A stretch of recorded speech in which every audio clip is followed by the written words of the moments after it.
We are recording. This may be my favorite chapter so far. Okay. Unironically, I had to read it twice in a row because I enjoyed it so much. All right. I can't choose a favorite, but I enjoyed it. Actually, so far, I think the fight with Zane has been my favorite. It was a pretty cinematic chapter. Yeah. But I guess this one is character deep. Indeed. Some serious overtures are being made. Mm-hmm. And in a way, a wrench is thrown into our theories, but not entirely destructive wrenches. Yeah, there's still even a clue there that I think went bing bing bing for me. So And there was a put down the book moment for me as well. Again, the first time I read it. Okay. Because we didn't get to the wrench before that moment. So anyway, I loved this chapter so much. Before we get into all of that, though, Chapisode 12 just aired, and we had a wonderful comment from a member of House Atreides that was asking us, what do we think Marsh was looking for in the upper levels? Why was he certain he would find it in the conventicle? And where did it go if it isn't there? So I made my response, and I'll more or less read it to you, but then I wanted to give you, Kit, a chance to answer it. I wrote, he said it was the Inquisitor's quarters, right? Possibly a personal belonging of one of the other Inquisitors of some kind.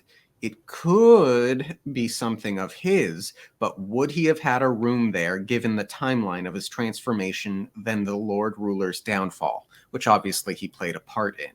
Inquisitors don't strike me as the journaling type, so I doubt it's a note saying where they all went. If creating Inquisitors means granting Mistborn powers, and if this is the place where they make Inquisitors, maybe it's something that can grant allomancy. But why wouldn't something like that be locked up tight? On that line of thought, maybe it's a maintenance thing. Do Inquisitors need tune-ups? And then I started thinking. My first thought for where it went is that if it's so important, the Inquisitors probably took it with them if they could. Although I feel like there's room for that to not be the case. As an afterthought, I added, if they had Quan's journal, they likely know in better detail whatever the Lord Ruler was doing to stop the deepness. Maybe it's info about that, though that might imply Marsh would already know the deepness is back, and if he did, why wouldn't he say something to Sazed? And then as an afterthought, which I didn't add to the comment because the comment was made a while back now, what if it's AI Quan himself? But that's just fanciful. So, Kite, what do you think of all of that? Okay. Obviously, as usual, not as in-depth as what you think.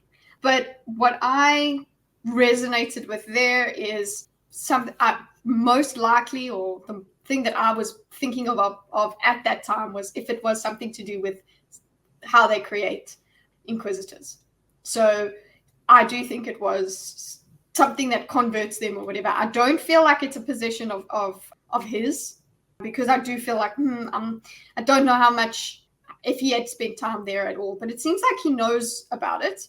So maybe he has been there. There was enough time for him to have traveled and gone back and forth, but not stayed there too long. So, okay. But I still don't feel like he would go for a possession or something like that. I don't think he has any possessions that matter to him. Then the possession of another Inquisitor, I don't know what could help them. What would he be looking for there? I think if it has to be an actual thing, it would be something to do with what is being used to defeat the deepness or keep it at bay, something like that, some substance, something like that. Or whatever he was looking for was a sign of the deepness coming back. That's where I'm at. I'm inclined to agree. I'm confident it is deepness related at the very least. Yeah, because I don't feel like he would just keep quiet about that if he knew. I think he would want to figure stuff out and investigate, He knows that something's wrong. I think he knows, he's let Sazed know that that is on his mind. He knows that this is not over, but he doesn't know what he's looking for. He doesn't know exactly what problem he's trying to solve yet. So yeah, I'm with that. I'm thinking that's what we're about. Deepness related is as far as I can go, and I just want him to also, where the hell did he go, and why now? So hopefully we don't stay away from him for too long, because hey, get Sazed in this chapter. Yes, finally. Mhm. Great. Now, with all of that said, Kita has very generously offered to do the entire intro in Marsh's voice. She definitely did this. No. I'm excited. You can't back out now, Kita. Okay. I'll do my part. You do your parts, but I'll do my parts in Marsh voice. I'll take That it. was what That's more generous than I expected you to be. Mm-hmm. Hello and welcome to the No One Asked You podcast. For this particular series, I am joined by my wonderful co-host, that darn Kitty. Dorkus and I are both going into the story completely new, with almost no knowledge of the story or world. Each segment, we intend to cover what happens in each new chapter and discuss our experiences along the way. Hold on to your butts, because this is Ascension Unleashed, a blind read-through. And today we will be covering Chapter 22. Chapter 22. Woo! I think my voice is so much cooler and sexier than yours. I Sorry, agree. Ladies. That's great. He could trade words with the finest of philosophers and had an impressive memory, nearly as good as my own, yet he was not argumentative. Quan was not Quan. Elendi was not argumentative. That's an important and charismatic skill to have, to be intelligent, to be able to delve into questions and poke and prod, so to speak, as more of an exploratory exercise, more so than to be argumentative. Because when you're argumentative, you put people on their heels, so to speak. And there are some people that like that, but in this day and age of YouTube, you see a lot of people. I think you can really find people who exemplify that particular quality.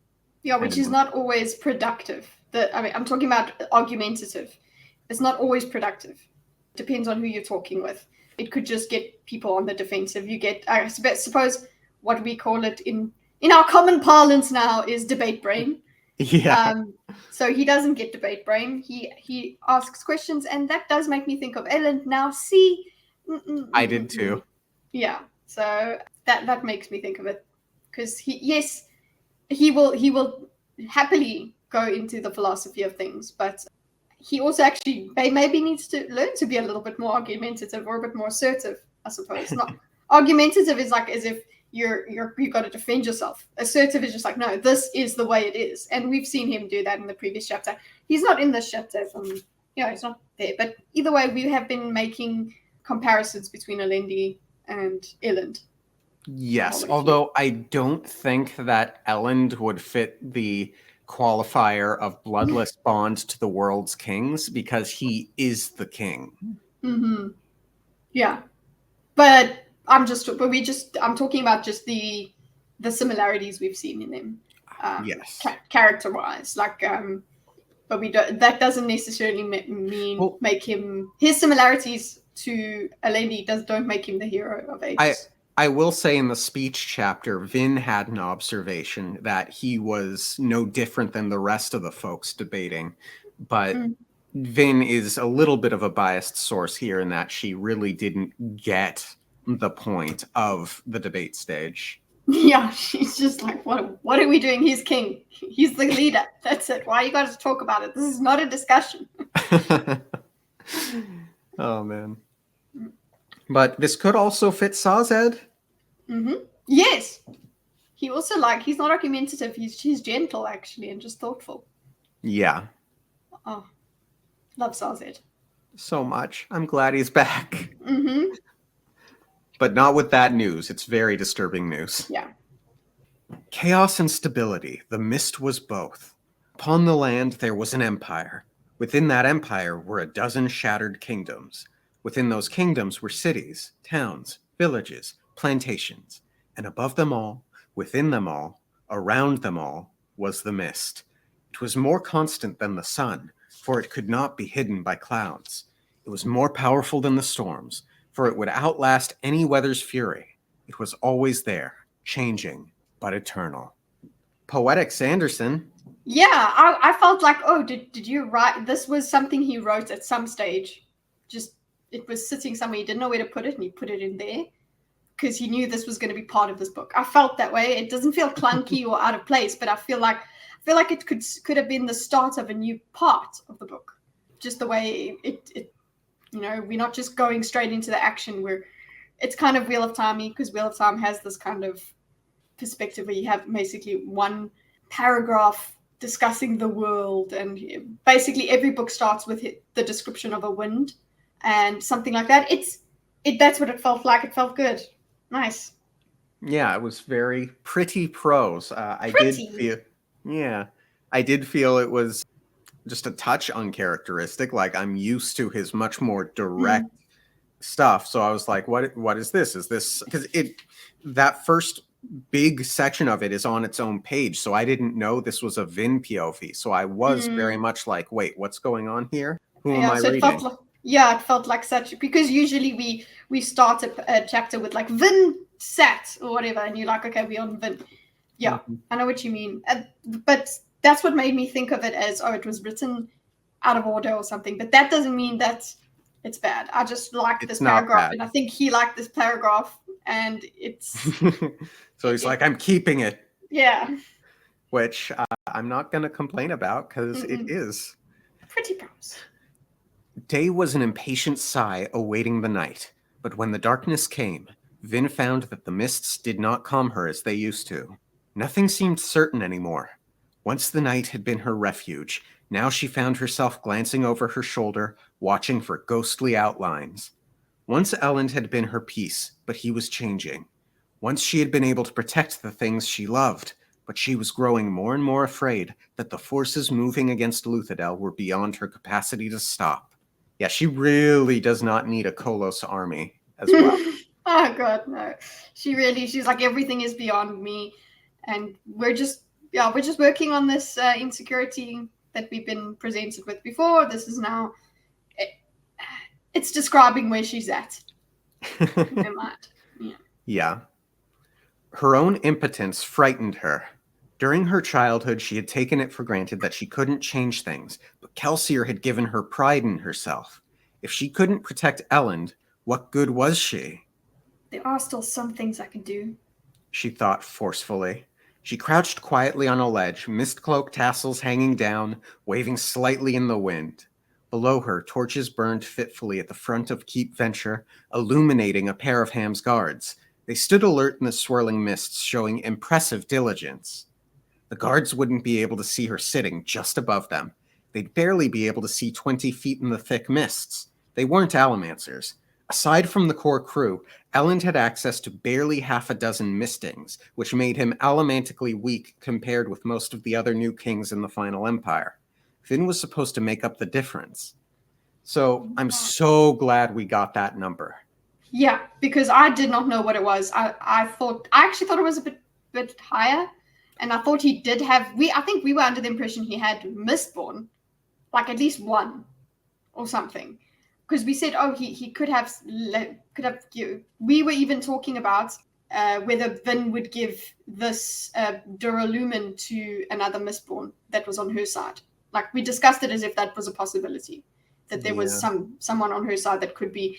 But then again, I'm sure we would have by now been exposed to that person. So it was just a very loose possibility in the first place, in any case, because I can feel your hesitance.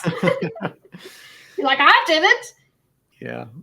Although it makes one wonder what happened to the Ska misting thieving crews, because I had the impression that there were a few of them, maybe not super common, but a few of them from the start. I mean, maybe they're there and they're still thieving, but I think they would still be there, but they would not be working for Elend. Of course not. Yeah. I think the But best that they could have is a couple thugs. yeah. But Orisur does say that there are a lot less Mistings and Mistborn nowadays than there used to be, which I Yeah. loved that lore drop, and it makes sense. Maybe there are legitimately like barely any nowadays. Yeah.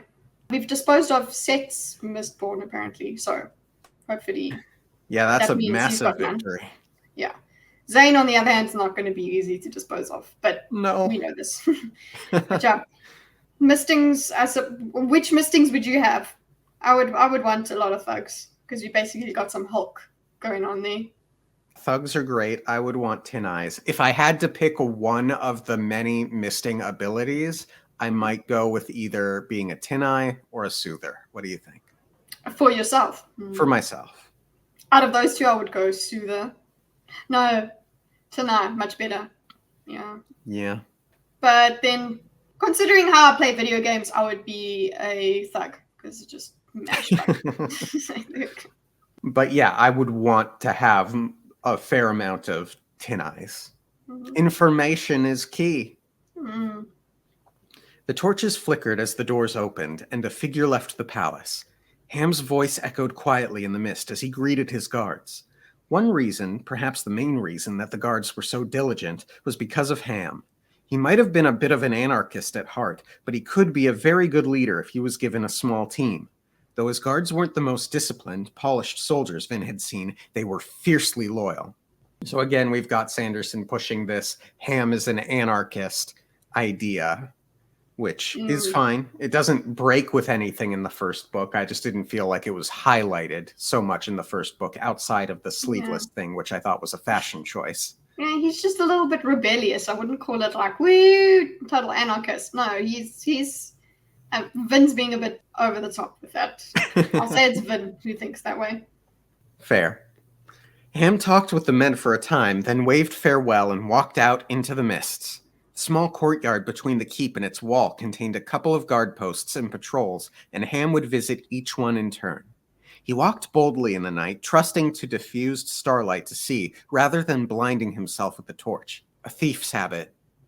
Vin smiled, leaping quietly to the ground, then scampering after Ham. He walked on, ignorant of her presence. What would it be like to have only one elementic power? To be able to make yourself stronger, but to have ears as weak as those of any normal man? I did have a fanciful vision of Vin restricting herself to one allomantic ability to train herself for what that might be like.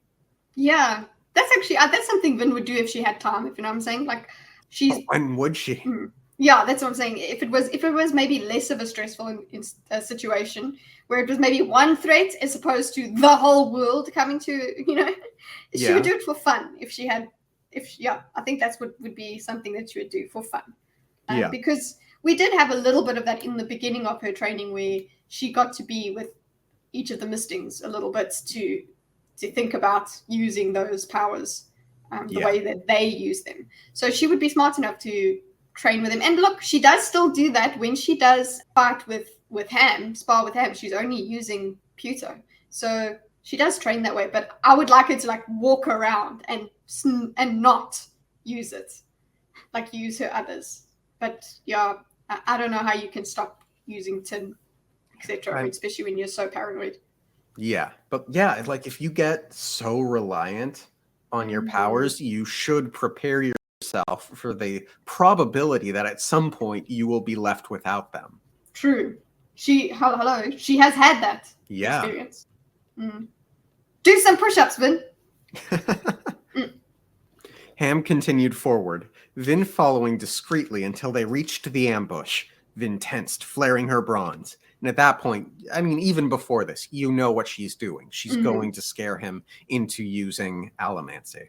Yeah. Orisur howled suddenly, jumping from a pile of boxes. The Chondro was a dark silhouette in the night, his inhuman baying disturbing even to Vin. Ham spun, cursing quietly, and he instinctively flared pewter. I was relieved then. I'm like, look, I knew what she was doing, and I wanted the answer, and there it was. Yeah, and At this point, I feel so confident that it's Orasur that I just like completely wiped away any possibility of it being Ham. Uh, Beforehand. but it's still nice to see. Yeah, because look, I know that I was leaning more towards Orso anyway, but I knew that the book could just come with any possibility anyway. Okay. Yeah. So like, yeah, I just want confirmation. So when it gives me confirmation, I'm very happy to take that. Yeah. Focused on her bronze, Vin confirmed that the pulses were definitely coming from him. Ham spun around, searching in the night as Orsor landed. Vin simply smiled. Ham's allomancy meant he wasn't the imposter. She could cross another name off her list. He's alive as well. Stop it with the imposter thing, but okay. Yeah. It's okay, Ham. Ham slowly lowered his dueling cane. Vin? He asked, squinting in the mist. It's me. I'm sorry you startled my hound. He can get jumpy at night. Victim blaming. Ham relaxed. We all can, I guess. Anything happening tonight? Not that I can tell. I'd let you know. I'd appreciate it, though I doubt you'd need me. I'm captain of the guard, but you're the one who does all the work. You're more valuable than you think, Ham. Ellen confides in you. Since Justice and the others left him, he's needed a friend. Interesting. Mine says, since Teldon, Justice, and the others left, he's needed a friend. Mine doesn't mention Teldon at all. Sorry, Teldon, you got locked off the list. You got the axe. I will say, so here's the thing. One of my regrets is that I did not think to bring up Teldon and Justice before chapter 19 in this series. And it seems self-indulgent to say I did think of them at some point before then. I just totally forgot to bring them up. As a possibility, as a solid possibility. Yeah? Not as a possibility, just like to say, hey, what happened to them? Like, they were friends. Are they still around? But I think this line might have been better served before the chapter 19 reveal, because it could have more concretely put that question in my mind and elevated the importance of what happened to them had it come before the reveal. It could have made us ask the question more consciously. You know what I'm saying? Yeah. It would have made it like important for us to focus on that rather than, wonder what happened with them, as opposed to, no, we have to find out. Exactly. So I like this line. I wish it had come earlier, but good line. Yeah, and I'm kind of like, I would have liked to know that Teldon as well is gone. Yeah, that was a surprise. Yeah, only here I've got Justice. So I guess now what it's doing is just confirming, making us think about what we know about Justice now. So that's why I put that line here. But I do agree with you. Putting it earlier would have made us ask that question and then get the answer. Yeah. So with your version where it is only Justice, it feels a little bit too on the nose for me. By adding Teldon in to the sentence, it makes the line sound a little bit more innocuous, I think. Which I think is better, especially since it's coming after the reveal. Yeah. The innocuousness of it elevates the line, whereas if she specifically just says Justice, it's like, okay, Sanderson, I know why you put that there. Yeah, I mean, she does say since Justice and the others, but it's still the only name, so it still does stand out. Way more than if there were two names would have made it seem more innocuous. You're right. Yeah. Ham nodded. Vin turned, glancing into the mists where Orasur sat waiting on his haunches. He seemed to be getting more and more comfortable with his hound's body. Now that she knew Ham was not an imposter, there was something she needed to discuss with him. Ham, your protection of Ellen is more valuable than you know. You're talking about the imposter. Elle has me searching through the palace staff to see who might have gone missing for a few hours on that day. But it's a tough task. She nodded. There's something else, Ham. I'm out of Asium. And that's when I put the book down and I was like, okay, well, Orasur knows now. Well, didn't Orosur know that was the last bit? Okay, well, you're saying imposter Orosur knows now. Yeah. Yeah, because previous. Well, Okay. I think Dogasaur has always been the imposter. I don't think Okay. so. Based off of what we get in this chapter, my presumption is Orosur was about to chow down on that dog body, and then I think Zane and the imposter came in and kidnapped Orosur. And Zane, being a Mistborn, because we learned that Mistborn can do things with regard to Kandra, specifically prevented Orosur from ever getting to eat the dog body. Actually, getting to that, I have been neglecting to discuss how the Dogasur plan would work for Zane. There would have to be two people involved because Imposter Sur cannot kill Orosur, right? So we would need it, yeah. Yes and double yes. So we know that Kandra cannot kill humans, but I think the presupposition we had made earlier was that meant they could potentially kill Kandra. But we learn in this chapter that Kandra can't die. Essentially, yeah. But we have to presume that Dogasur, if he's the imposter, could be lying about anything. But then again, my question is, if it is imposter Sur or whatever lying, we would require him to be against his whole culture, because it seems like real Kandra, good Kandra, are to their contract, right? Right. And if he's lying, okay, no, then he's still working. He's working for his contract for whoever his master is now. No, exactly, you're right. Which would be either Straff or Zane. So it doesn't preclude. He everything serves that contract. Now there are moments, I think, of honesty and deliberate honesty, because if he's the imposter, I do believe that he is changing and being won over. We've said that even if he is the imposter, there is still this chance that, and it still feels like he is being won over. So yeah. And if it is actually Orosur, that makes the change massive. Yes. But I don't know. We are both really under the impression that it's not Orosur. Agreed. I don't know. I think we're like 100%. Yeah, I mean, he's the only one that was saying things that didn't jive with past knowledge. And again, in this chapter, he does. Yeah. Vin gives us. Can you hear the barking? I can. It's Dogasur. He wants to communicate. He's telling. He can talk. Okay. So yeah. Okay, but then what happened to Orosur? Well, again, my theory is that he's being imprisoned right now by Straff and Zane and prevented from doing anything, which means potential rescue mission, but we'll see. I'm confusing myself because I'm like, is it Orosur? Do I want it to be Orosur? It seems like it is. I'll be happy if we're wrong. Yeah. And it's Dimir. That's what I would like. Yeah, just let it be Dimir. Sorry, Dimir. There's something else, Ham. I'm out of Atium. He stood quietly in the mists for a moment, and then she heard him mutter a curse. I'll die the next time I fight a Mistborn. Not unless he has Atium. What are the chances that someone would send a Mistborn without Atium to fight me? He hesitated.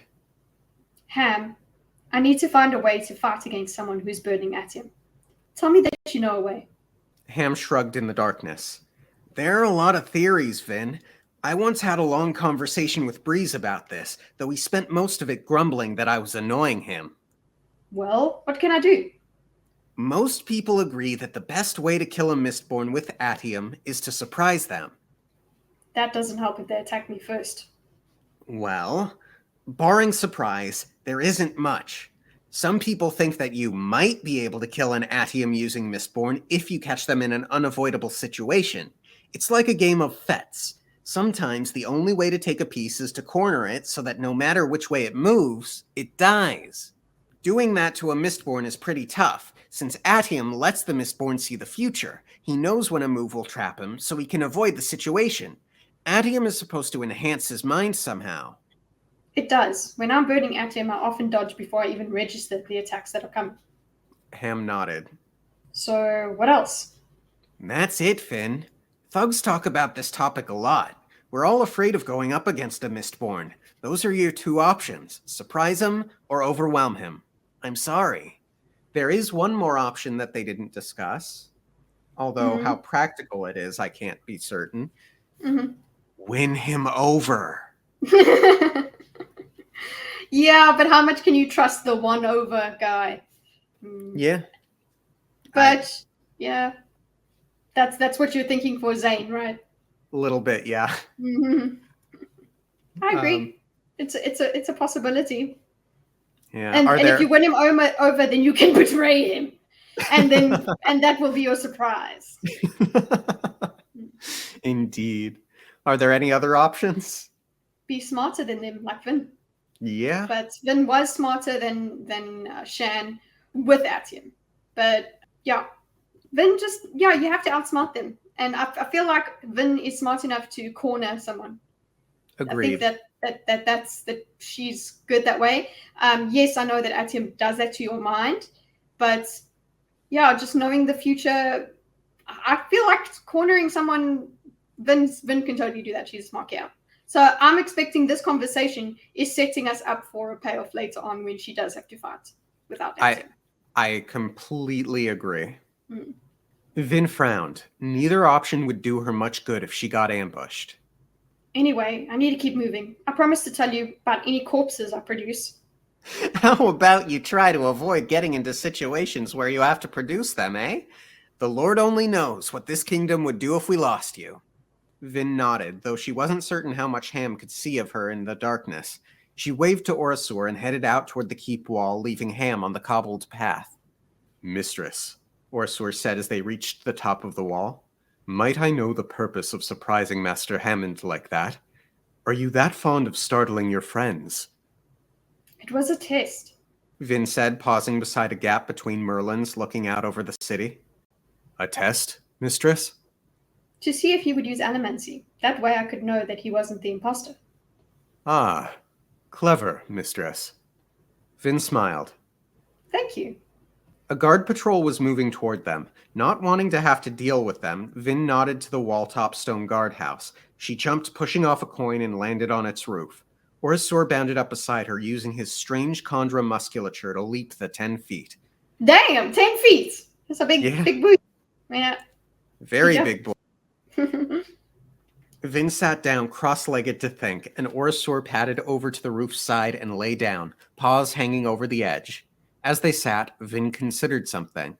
Orasur told me that a Chondra didn't gain elementic powers if he ate an Allomancer. But can a Chondra be an Allomancer on his own? I never did finish that conversation. Good, Vin! Yeah. I was wondering that. I'm like, yeah, we've had a, what's the name? Ferrokim Allomancer. So we could have a Chondralomancer as well. Yeah. This will tell me if a person isn't a Chondra, won't it? Your people don't have allomantic powers, right? Orasur didn't answer. Orasur? I'm not required to answer that question, mistress. Yes, the contract. How am I supposed to catch this other Chondra if Orasur won't answer any of my questions? She leaned back in frustration, staring up into the endless mists, using her mist cloak to cushion her head. Your plan will work, mistress, Orasur said quietly. Vin rolled her head to look at him. He lay with head on forepaws, staring over the city. If you sense allomancy from someone, then they aren't a Chondra. Oh, good boy. He likes her. Yeah, she didn't push the issue and respected him. And then he's like, okay, I guess I'll tell her. Good boy. Yeah. Vin sensed a hesitant reluctance to his words, and he didn't look at her. It was as if he spoke grudgingly, giving up information that he'd rather have kept to himself. So secretive. Thank you. Orasur shrugged a pair of canine shoulders. I love that, sorry. Like, I'm just, just the little things of writing. I enjoyed them. Okay. I know you'd rather not have to deal with me. We'd both rather keep our distance from each other. But we'll just have to make things work this way. Orasor nodded again, then turned his head slightly and looked at her. Why is it that you hate me? I don't hate you. Orasor raised a canine eyebrow. There was a wisdom in those eyes, an understanding that Vin was surprised to see. She'd never seen such things in him before. Vin trailed off, looking away. I just haven't ever gotten over the fact that you ate Kelsia's body. That isn't it, Orasor said, turning back to look at the city. You're too smart to be bothered by that. So at this point, I was like, oh, we haven't really spoken much further about... I've been frustrated with her for being like, you ate Kelsia, whatever. So this was a great insight, this next bit. Yes, we finally get to dig deeper into it, and I'm so happy that this confrontation is happening. I'm glad that they are addressing it. Yeah. Even though we are of the impression that it's not the real Orasor, Vin is, and we haven't really figured out beyond, he ate Kelsia. So I really enjoy this thing, that it is that something more. I enjoy this is still true, whether or not it's Orasor. It's still true for Vin. Agreed. If nothing else, she's getting some of this stuff off of her chest, and she's making an overture, and she's trying to make things better. And even if it's not Orasor, Dorkus sees the attempt and is allowed to elevate his opinion of her in his mind because of it. Absolutely. And that's what makes this such a lovely chapter. We were saying earlier that we wanted, well, I was saying several times that I want them to yell at each other, I want them to confront, I want them to do this. But then as it became more clear that it was Dorkus, I didn't need that fiery confrontation. I just needed the discussion. Yeah. I just needed them to connect, because they did have these little moments where they were talking to each other and understood each other. And that seemed to be more aligned with another Chandra, not Orasor. And that's what opened it up for me. So now I like the way that this has happened. Earlier on, when they were first at odds with each other, I felt like they needed to yell at each other. But this is absolutely, it's perfect. Yeah. Vin frowned indignantly, but the Chandra wasn't looking at her. She turned, staring back up at the mists. Why did he bring this up? We were just starting to get along. She'd been willing to forget. Really want to know? Fine. It's because you knew. Excuse me, mistress? You knew. You were the only one on the crew who knew Kelsia was going to die. He told you that he was going to let himself be killed and that you were to take his bones. And then when she says that, it's like, oh. Oh, yeah. You can. That makes a lot of sense. Yeah. Vin turned accusing eyes at the creature. Why didn't you say something? You knew how he felt about Kelsia. Did you even consider telling us that the idiot planned to kill himself? Did it even cross your mind that we might be able to stop him? That we might be able to find another way? You are being quite harsh, mistress. Well, you wanted to know. It was worst right after he died. When you came to be my servant, by his order, you never even spoke of what you'd done. The contract, mistress. You do not wish to hear this, perhaps, but I was bound. Kelsier did not wish you to know of his plans, so I could not tell you. Hate me if you must, but I do not regret my actions. I don't hate you. I got over that. But honestly, you wouldn't even break the contract for his own good. You served Kelsier for 2 years. Didn't it even hurt you to know he was going to die? Why should I care if one master or another dies? There's always another to take their place. Kelsier wasn't that kind of master. Wasn't he? No. I apologize, mistress. I will believe as commanded then. So, I have a hard time imagining Kelsier being that kind of master. What do you think? Oh, absolutely. It just, I don't... Maybe he would be flippant and maybe a bit, I don't know, insensitive. Or indulgent. Yeah, I feel like because he would be a bit thoughtless and just, oh, this is the way it is. So he just treats the Orasor in that way. He wouldn't go out of his way to be better to Orosur than other people are to Kandra. I feel like agree. Yeah, he's I feel not like going to that. be he's not going to be torturing the guy. Mm-hmm. Yeah, he's not going to be cruel, but on the other end, he's not going to be like, "Hey, what's your life like?" and whatever. He's not going to be like Vin. Yeah, I Although agree. Vin's been doing that. Vin has been just treating him like a servant. Yeah. So she's also kind of guilty of that, but without being too cruel. She's just been mean, if you know what I'm Not saying. because he's a Khandra, but because of this deep This psychological stuff that they're Yeah. addressing now. Whereas Calcia would just be too busy to be nice. He's got too much on his mind. He's too busy being charismatic and making too many jokes and things like that. So, I don't feel like, I feel like, yes, you could take offense to Calcia's masterhood, but it would definitely not be as bad as what we are going to be discussing just now. Yeah. Vin opened her mouth to reply, then snapped it closed. If he was determined to keep thinking like a fool, then it was his right to do so.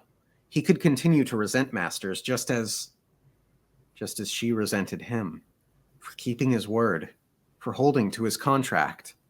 Ever since I've known him, I've done nothing but treat him poorly. First, when he was Renault, I reacted against his haughty bearing, but that bearing wasn't his. It was part of the act he had to play. Then, as Orosur, I avoided him, hated him even, for letting Kelsier die. Now I forced him into an animal's body. And in 2 years of knowing him, the only times I've asked about his past, I did it so I could glean more information about his people so that I could find the imposter. This was an interesting thought because she makes an offer to Orosur later on in the chapter, and we'll discuss that when we get there. She does not offer to let him out of the dog's body, No. which one would think, well, if you don't want me to do this thing, maybe at least I can do this other thing. But ultimately, I think the fact that he's in the dog body is what's going to allow him to develop his personality. So I understand why Sanderson might not have wanted Vin to make that offer in this moment. Yeah. And then from Vin's point of view, why Vin wouldn't make that offer is because it is actually more important. As much as she really wants to feel for him and treat him better, there is still very high stakes here, and she still needs him to stay in the dog body. So she can't go that soft on him. Yeah. Vin watched the mists. Of all the people in the crew, only Orosur had been an outsider. He hadn't been invited to their conferences. He hadn't inherited a position in the government. He'd helped as much as any of them, playing a vital role, that of the spirit Kelsier who had returned from the grave to incite the Ska to their final rebellion. Yet while the rest of them had titles, friendships, and duties, the only thing Orosur had gained from overthrowing the final empire was another master, one who hated him. No wonder he reacts like he does, Vin thought. Kelsier's last words to her returned to her mind. You have a lot to learn about friendship, Vin. Kel and the others had invited her in, treated her with dignity and friendliness, even when she hadn't deserved it. Orosur, what was your life like before you were recruited by Kelsier? I don't see what that has to do with finding the imposter, mistress. It doesn't have anything to do with that. I just thought maybe I should get to know you better. My apologies, mistress, but I don't want you to know me. Vin sighed. So much for that. But, well, Kelsier and the others hadn't turned away when she'd been blunt with them. There was a familiar tone to Orosur's words, something in them that she recognized. I love this chapter so much. Yeah, so good. Such good character stuff. It's just, there you go. Look, we had seen a bit of this earlier where Vin was seeing herself in Orosur and his lack of trust and what he would feel, what she would feel if she was him. Now this is like dialed up to 100 because now she's really, really gone into how she's treated him and why she's done so. So now she's got even more insight into how he's reacting. So I'm loving the work that's going on here, and the Vinsight. Yes, the Vinsight, the Vintrospection. It's so good. It's Vintense, man.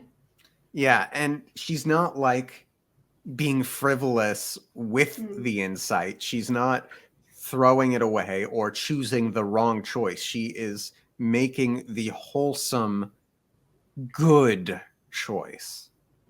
Conscientious effort. Oh, Yeah. good, Vin. Anonymity. Mistress? Anonymity. Hiding, even when you're with others. Being quiet, unobtrusive. Forcing yourself to stay apart, emotionally, at least.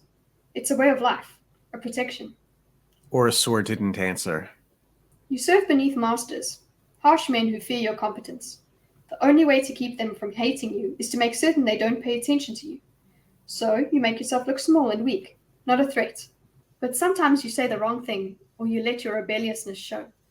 She turned toward him. He was watching her. Yes, he finally said, turning to look back over the city. They hate you. They hate you because of your powers, because they can't make you break your word, or because they worry that you're too strong to control. They become afraid of you. They grow paranoid, terrified, even as they use you, that you will take their place. Despite the contract, despite knowing that no Khandra would break his sacred vow, they fear you, and men hate what they fear. And so, they find excuses to beat you. Sometimes even your efforts to remain harmless seem to provoke them. They hate your skill. They hate the fact that they don't have more reason to beat you, so they beat you. How do you know these things? That's not only how they treat Khandra, Orasur. That's the same way crew leaders treat a young girl, an anomaly in a thieving underground filled with men. A child who had a strange ability to make things happen, to influence people, to hear what she shouldn't, to move more quietly and quickly than others. A tool is a threat at the same time. I didn't realize, Mistress. Vin frowned. How could he not have known about my past? He knew I was a street urchin. Except, had he? For the first time, Vin realized how Orasor must have seen her 2 years before, when she'd first met him. He had arrived in the area after her recruitment. He probably assumed that she'd been part of Kelsier's team for years, like the others. Ooh, okay. This is the clue, right? Go on. Vin, I don't blame you for doing this, okay? It's a good moment. I don't want them to break this up by her going, you're the imposter, and whatever. But it's one of the things that, okay, they're connecting. How did he not know about my past? That makes me go, ooh, more that Dorkus doesn't know. Interesting. I didn't get that at all. I see where you're coming from, but She's wow. coping. Well, this is cope. It's a reasonable explanation. This is very good. It's insightful. Yes, of course. So she would just think that Orasur saw her as just coming to the crew, right? So and they never did speak about her upbringing and all of that. But I don't know. He might have been able to glean that sort of information from context, from Kelsier, from all kinds of things. So I think this could be another mark on the Dorkus is impostor. Interesting. Because, I'm not sure I agree with you, but I definitely see what you're seeing. Yeah. Either way, this is a reasonable. I still think this is true for Orasur, whether this is the imposter or not. Ah, yes. I believe her explanation works for Orasur. That I agree with, yes. But in reality, I think that this lack of knowledge could also be part of imposture. Kelsier recruited me for the first time just a few days before I met you. Well, actually, he didn't so much recruit me as rescue me. I spent my childhood serving in one thieving crew after another, always working for the least reputable and most dangerous men, for those were the only ones who would take in a couple of transients like my brother and I. The smart crew leaders learned that I was a good tool. I'm not sure if they figured out that I was an Elemencer. Some probably did.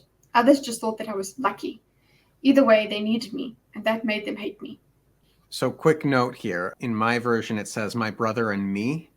Mm-hmm. And subtle difference between brother and I and brother and me. But I think brother and me sounds better for Vin. Mm-hmm.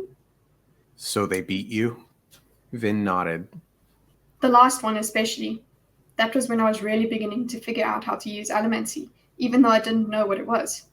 Cameron knew, though, and he hated me even as he used me. I think he was afraid that I would figure out how to use my powers fully, and on that day he worried that I would kill him. What did you think about that? I don't know if he was that afraid of her. Yeah, no, little bit of revisionist history here. Mhm. I think he was trying to do the oh gosh, I'm blanking on the word. Stockholm syndrome. Yeah.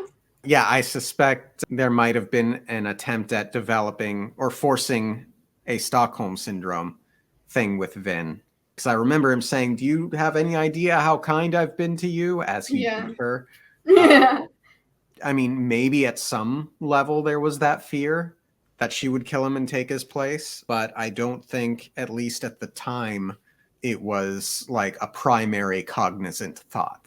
Yeah, I don't think it was, especially in maybe towards the end, maybe as he had found out that she could be a mistborn, maybe he found out that. But even if she's a misting, again, it's unlikely that she would kill him and take over. She was very far from that. But I don't think he would be conscious of it. Maybe he had this unconscious fear that, and that would happen to a crew leader, where anyone with any skill is a threat. But it's not like Vin is the biggest threat. I must kill Vin. But I can see the insight here. It's not like I'm criticizing Vin for the way Agreed. she's looking at it, and I'm glad that they relate on this. Agreed. Vin turned her head, looking at Orasur. Kill him and take his place as a crew leader. Orasur sat quietly up on his haunches now, regarding her. Kandra aren't the only ones that humans treat poorly. We're pretty good at abusing each other too. With you, at least, they had to hold back for fear they'd kill you. Have you ever been beaten by a master who knows that no matter how hard he hits, you won't die? All he has to do is get you a new set of bones and you'll be ready to serve again the next day. We are the ultimate servant. You can beat us to death in the morning, then have us serve you dinner that night. All the sadism, none of the cost. Whew, that was powerful.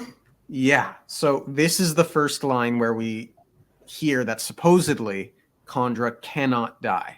Mm-hmm. Now, I do believe that that is the case. So, potential point against Dogasaur being the imposter is that that would mean that Orasur cannot have been killed. Mm-hmm. But that does not mean that Orasur can't have been kidnapped. So, I do still think that this is the imposter, and I do think that Orasur is still out there somewhere. Okay, so going back to an earlier bit that we were thinking about, because we are so sure, okay, that it's him. Mm-hmm. What if we're wrong? That still works, right? Because this is just character building. Then it's just Orasur. We've actually come to know Orasur to such an extent. Yeah, this all works. It's all great, regardless of whether or not this is the imposter. If this is Orasur and not the imposter, I would very specifically want some explanations in the text from Sanderson explaining why Orasur didn't remember that he warned Vin about the fur and the other clues. Like I would not accept that they were merely red herrings. I would accept them as red herrings because I did detect a certain tone in Orasur in the beginning anyway, where he is being maliciously compliant and you need to ask him to do absolutely everything. He will never offer anything, that sort of thing. So he would be passive aggressive. So those moments that we've gone through, I remember each of them that we've discussed, I could see them as being a passive aggression or a sign. So but those signs have really pushed me to the fact that I really do think this is imposter Sir, not Dogasaur. But we'll see. All the sadism, none of the cost. Also, main thing that I also from this, what I wanted to talk about was, damn, that is true. We didn't really talk too much about. Maybe we did. We've spoken a lot. How many hours of this is there? But the Kandra can be just beaten. We feel sorry for the Scar, right? But the same people that mistreat the Scar mistreat Kandra. So I don't feel like it's hard to find a master that would do this to their Kandra. Yeah, I'm just thinking about poor Tensoon. Mm-hmm. Unless this is Tensoon, which is one of the things we were wondering. True. All the sadism, none of the cost. Vin closed her eyes. I understand. I wasn't a conjurer, but I did have pewter. I think Cameron knew he could beat me far harder than anyone should be able to. Why didn't you run? You didn't have a contract bonding you to him. I don't know. People are strange, Orosia, and loyalty is so often twisted. I stayed with Cameron because he was familiar, and I feared leaving more than I did staying. That crew was all I had. My brother was gone, and I was terrified of being alone. It seems kind of strange now, thinking back. Sometimes a bad situation is still better than the alternative. You did what you needed to do to survive. Perhaps. But there's a better way, Orosia. I didn't know it until Kelsia found me, but life doesn't have to be like that. You don't have to spend your years mistrusting, staying in the shadows, and keeping yourself apart. Perhaps if you are human. I am Kondra. You can still trust. You don't have to hate your masters. I don't hate them all, mistress. But you don't trust them. It is nothing personal, mistress. Yes, it is. You don't trust us because you're afraid we'll hurt you. I understand that. I spent months with Kelsia wondering when I was going to get hurt again. But, Sir, nobody betrayed us. Kelsia was right. It seems incredible to me even now. But the men in this crew, Ham, Doxon, Breeze, they're good people. And even if one of them were to betray me, I'd still rather have trusted them. I can sleep at night, Sir. I can feel peace. I can laugh. Life is different. Better.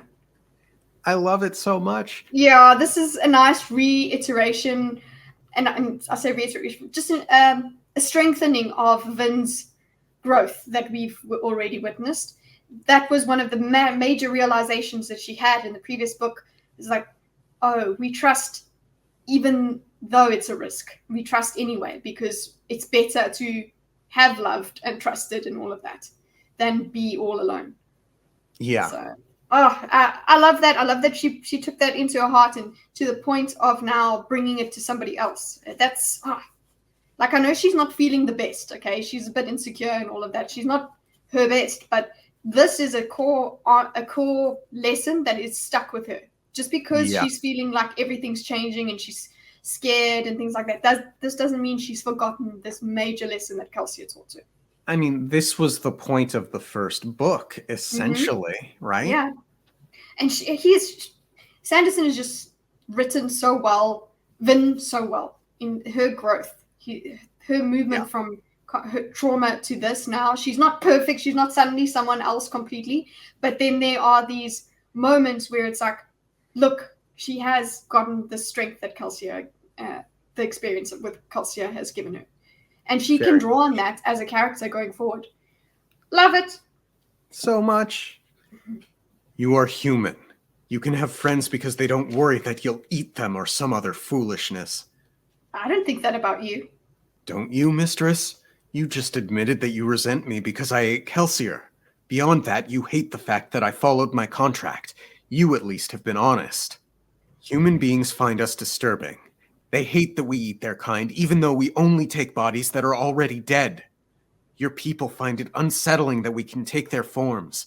Don't tell me that you haven't heard the legends of my people. Mistwraiths, they call us. Creatures that steal the shapes of men who go into the mists.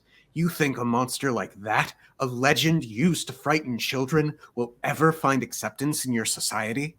Finn frowned. This is the reason for the contract, mistress, Orisur said, his muffled voice harsh as he spoke through dog lips. You wonder why we don't simply run away from you? Meld into your society and become unseen. We tried that. Long ago when the Final Empire was new, your people found us and they started to destroy us. They used Mistborn to hunt us down, for there were many more Allomancers in those days. Your people hated us because they feared we would replace them. We were almost completely destroyed. And then we came up with the contract. So there's a lot there. Mm-hmm. There were a lot more Mistborn, and Vin has this insight that Mistborn were able to hunt them down. The fact that they tried this when the Final Empire was new, suggesting that there may not have been Kondra before the Final Empire, or at least that people didn't know about the Kondra before the Final Empire. Yeah, they were somewhere else or whatever, because were they there before the mists? That's interesting. But either way, they were not among people. Yeah. And you can see how the legends would have grown from what they were. Did they take you over and then they just go and be you somewhere else? Because that's what would happen. But yeah, they were hunted down. It makes sense that the Lord Ruler would also want to bring them under control because he has to dominate everything. Yeah. We were almost completely destroyed, and then we came up with the contract. But what difference does that make? You're still doing the same things, aren't you? Yes, but now we do them at your command. Men like power, and they love controlling something powerful. Our people offered to serve, and we devised a binding contract, one that every Khandra vowed to uphold. We will not kill men. We will take bones only when we are commanded.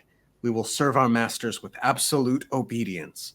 We began to do these things, and men stopped killing us. They still hated and feared us, but they also knew they could command us. We became your tools. As long as we remain subservient, mistress, we survive, and that is why I obey. To break the contract would be to betray my people.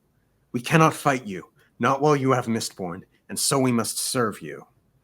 So, we had wondered if there was perhaps an AI overlord or a hive mind, but it sounds like this is more of a religious doctrine than some sort of magical contract, yeah?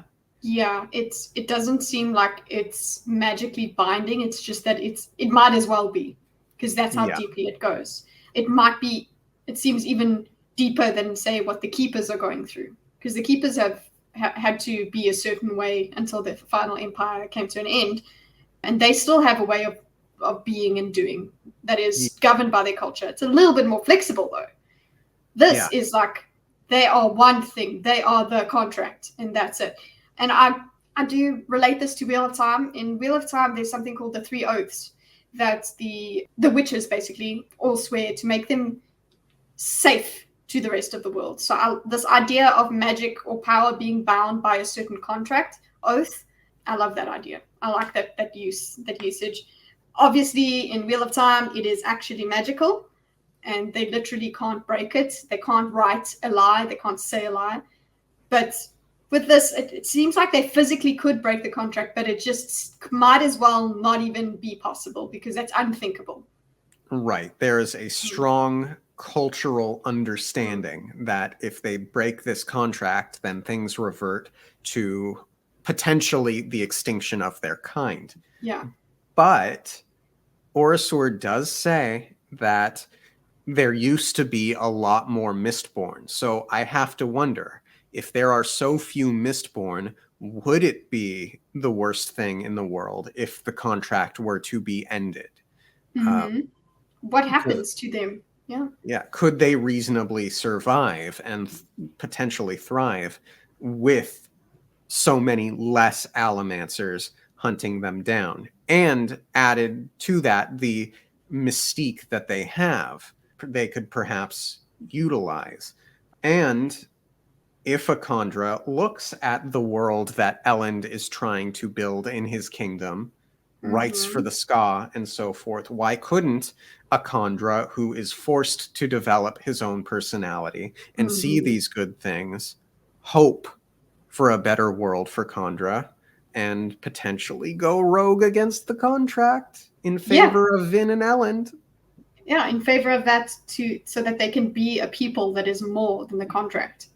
Yeah. Yeah, but it seems like it's even worse. That's the reason I brought up the keepers. Is it's even worse than the rebellion that Sazed is trying to fight with. You know, he's got the two things he wants to do: just obey and do what he's supposed to do, and then on the other hand, he's rebellious and wants to look beyond what is required of him. That seems like he's pushing that cultural boundary. This seems way more serious, but it's still likely. It's still something. It's just maybe a bit more difficult and a bit more uncommon because this is Khandra has never been in this situation before at all. He's never been allowed to have this kind of personality, and yay, let's go, freedom for Khandra. But also the way that he said it here, while you have misborn, so we must serve you. So it's like, okay, so because we did remember you brought it up. Gosh, you brought it up. That if the deepness is gone, do we lose misborn? Do we lose Allomancy? Because Allomancy came when the deepness was somewhat defeated. If we have no more Allomancy, that's good for the Kandra. That's all. Deep thinking, definitely. We cannot fight you, not while you have Mistborn, and so we must serve you. Mistborn? Why are Mistborn so important? He implied that they could find Kandra. Do you think that is related to metal or perhaps copper? I'm not too sure. I think it's got to do with the Allomancy, using Allomancy on them, and emotional Allomancy, and not... Okay, yeah, that makes more sense. I was a bit too Charlie Day meme on that one. Maybe, I don't know. Might as well. Insert Charlie Day meme. She kept this tidbit to herself. She sensed that if she pointed it out, he'd close up again. So instead, she sat up and met his eyes in the darkness. If you wish, I will free you from the contract. I love Vin. Yeah, so listen. That's akin to saying, that's it. You don't need to be the dog at all. You don't need to do any of this. So she does actually offer that to him. Because if she takes him from the contract, he doesn't have to be a dog. He doesn't have to do whatever. She'll, So you did speak about her not doing that, but actually, there it is. It's proper. After she rejects this, she does not specifically say, well, okay, let's find you a body you are more comfortable with. She just sort of leaves it at, you're still going to be the dog then. And yes, if he were free, like truly and meaningfully free, he could do that. But, well, it's immaterial. Yeah. Previous comments apply here. Yeah, this offer from her is just, for me, such a huge, massive deal. And it's real, I think. I really do. It's so genuine. Yeah. She's not just trying. She's like, oh. And there was no, previous thoughts before she says this. She's meeting his eyes. I feel like it's genuine. Yeah. If you wish, I will free you from the contract. And what would that change? I'd merely get another contract. By our laws, I must wait another decade before I have time for freedom. And then only 2 years, during which I won't be able to leave the Kandra homeland. To do otherwise would risk exposure. So, okay. So they have, like, time periods that they must contractually fulfill before they get time off, at which point they go back to their homeland, presumably to do Kandra-y things, but then they have to get another contract. Yeah. Where is their homeland? Kandra homeland with capital H. Mountains? I don't know. Interesting. Do they just go and mistwraith about then? They don't take on human form? They just mistwraith about? I don't know. To do otherwise would risk exposure. Then at least accept my apology. I was foolish to resent you for following your contract. He doesn't exactly accept it. That still doesn't fix things, mistress. I still have to wear this cursed dog's body. I have no personality or bones to imitate. I think that you would appreciate the opportunity simply to be yourself. Yes, that's what we've been saying. That's what we want for him. And I think he does deep down, despite what he says. And he's having a bit of fun with that body as well. Yeah. Jumping and leaping all over and howling. Yeah. I feel naked. He sat quietly for a moment, then he bowed his head. But I have to admit that there are advantages to these bones. I didn't realize how unobtrusive they would make me. There were times in my life when I would have given anything to be able to take the form of a dog and just live my life being ignored. But not anymore? No, not most of the time anyway. I used to think that everyone was, like you say, hateful, hurtful. But there are good people in the world, Orisia. I wish I could prove that to you. You speak of this king of yours. Yes, and others. You? Finn shook her head. No, not me. I'm not a good person or a bad person. I'm just here to kill things. Oh, my heart. Yeah, Nice try, but no. But I understand why she would feel that way. She would never want to. She could never really value herself. That's not allowed. So, Yeah, at least not yet. mm-hmm. She's got a journey, Mm-hmm. but like if it's true for Orasur, it's true for you, Vin.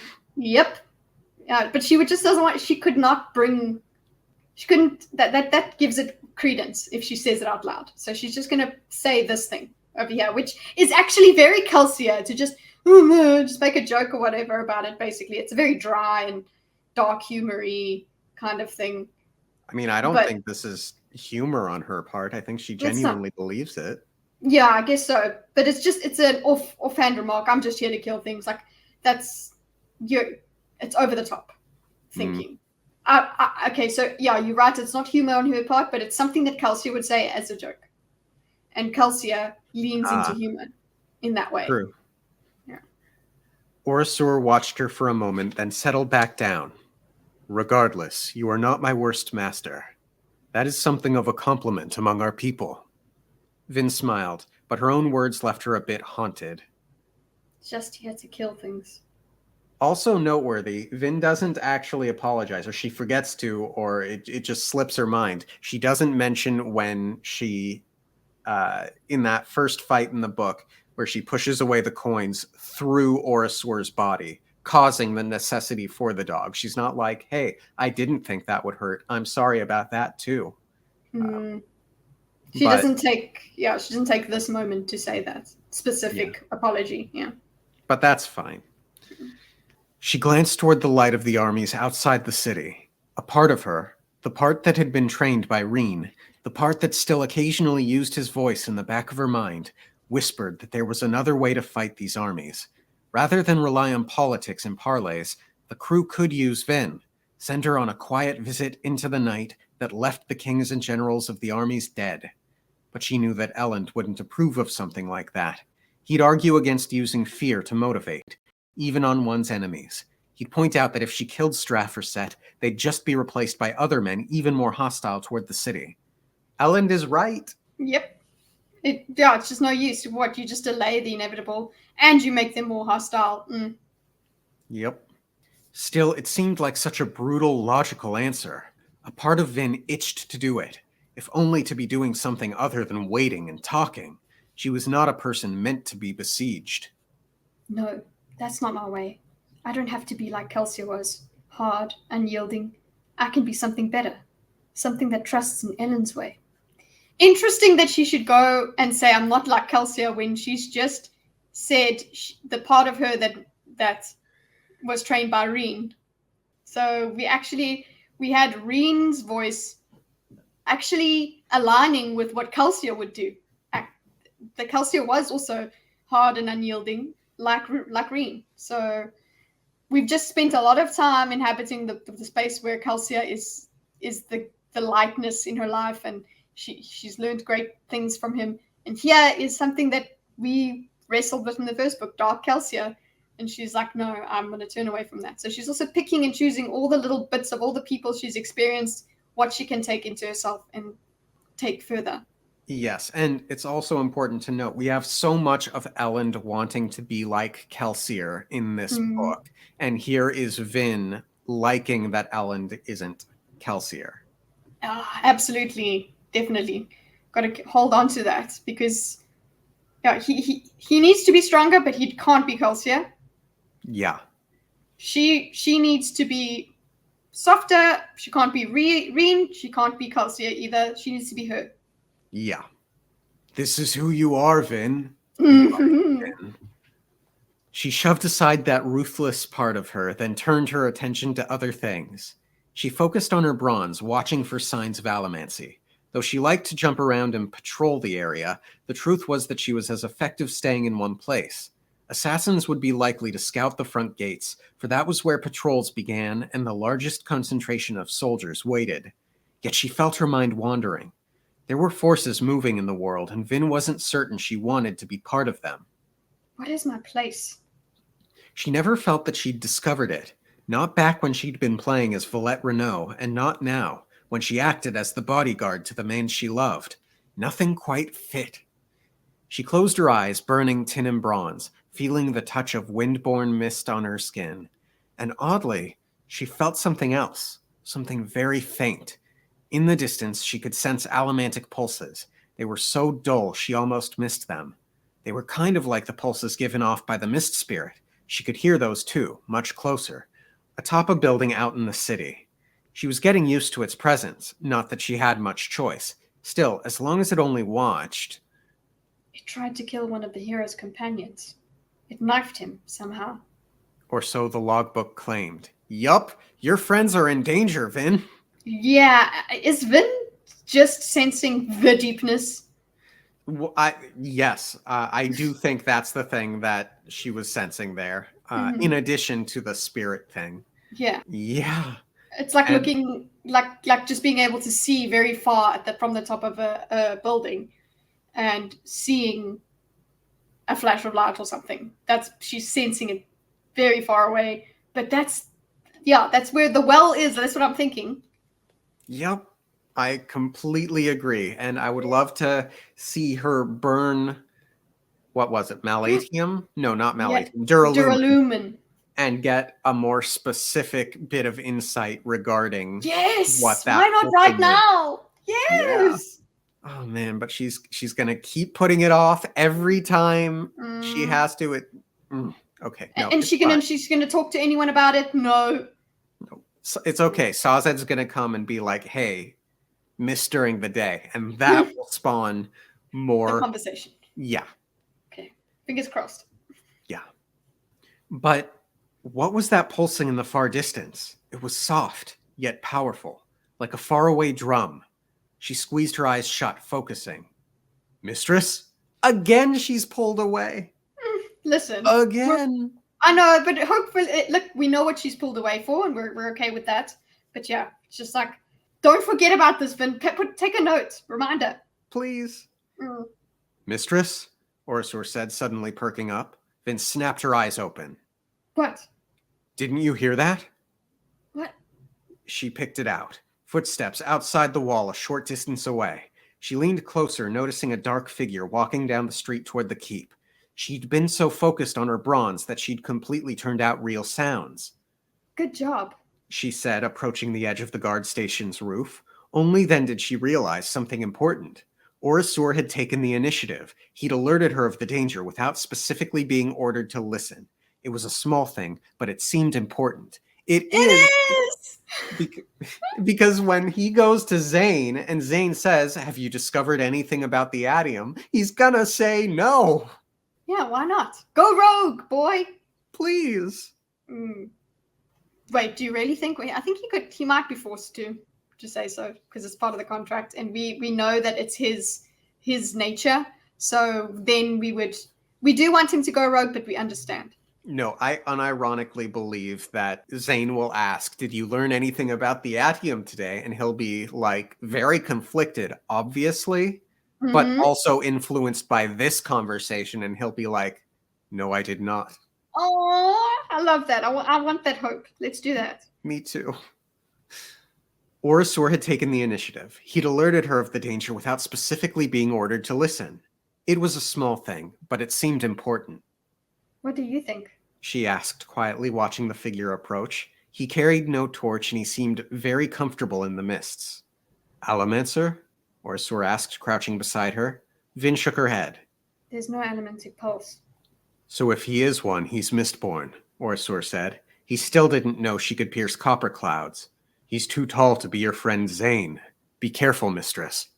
Vin nodded, dropped a coin, then threw herself into the mists. Behind her, Orisor jumped down from the guardhouse, then leapt off the wall and dropped some 20 feet to the ground. He certainly does like to push the limits of those bones, she thought. Of course, if a fall couldn't kill him, then she could perhaps understand his courage. Then again, like we saw what happened when Orisor's human body was damaged and it repaired weirdly, so perhaps not the wisest thing to take such risks. Yes. She guided herself by pulling on the nails in a wooden roof, landing a short distance from the dark figure. She pulled out her knives and prepared her metals, making certain she had duralumin. Then she moved quietly across the street. Surprise, she thought. Ham's suggestion still left her nervous. She couldn't always depend on surprise. She followed the man, studying him. He was tall, very tall, and in robes. In fact, those robes... Vin stopped short. Sazed? She asked with shock. The terraceman turned, face now visible to her tin-enhanced eyes. He smiled. "Ah, Lady Vin," he said with his familiar, wise voice. "I was beginning to wonder how long it would take you to find me. You are..." He was cut off as Vin grabbed him in an excited embrace. I didn't think you were going to come back so soon.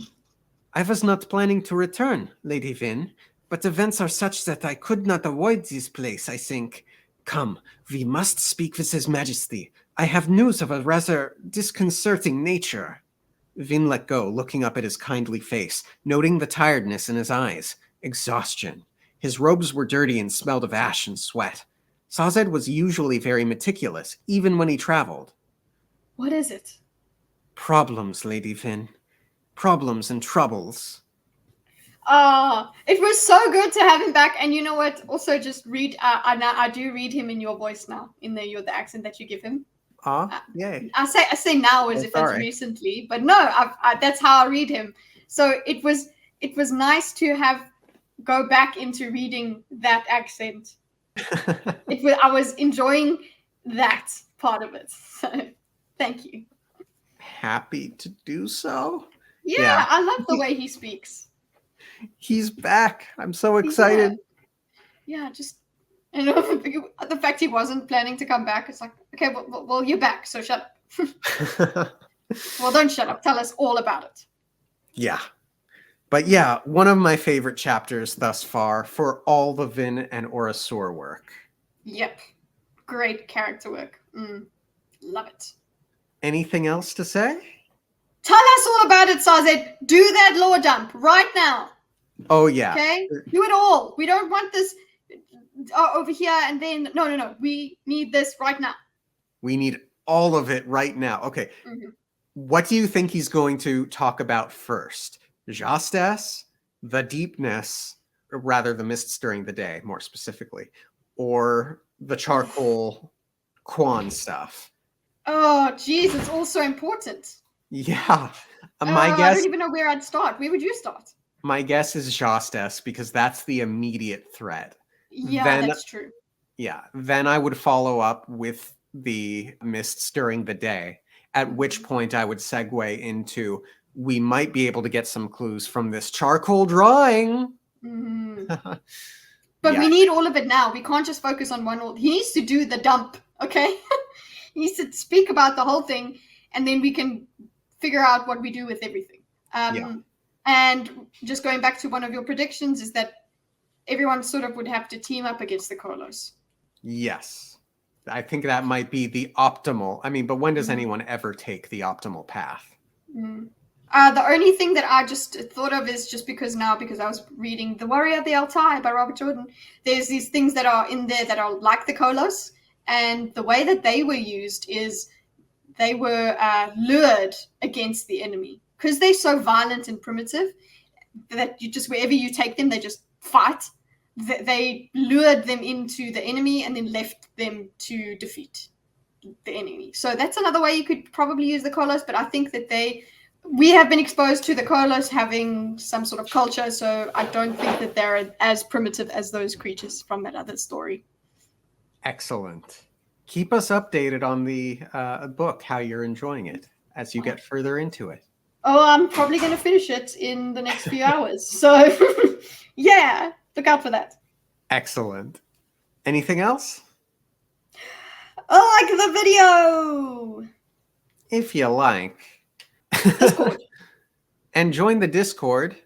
The link is in the channel description. We've got a fun little community. I actually need to go post a meme right about now. Ooh. And thank you all for tuning in. Have a wonderful week. And we'll see you next time. Okay, thanks, bye! It had been only 2 years, but already she had come to rely so heavily on her abilities. At that line, whoa, you can tell it's morning. I don't like this switch. Hold on. We might as well. Saved by the bell. I'll pause. Okay, I'm just remembering why we paused in the first place. Lol. Okay. I don't know. People are strange, Ursa. And Laura there.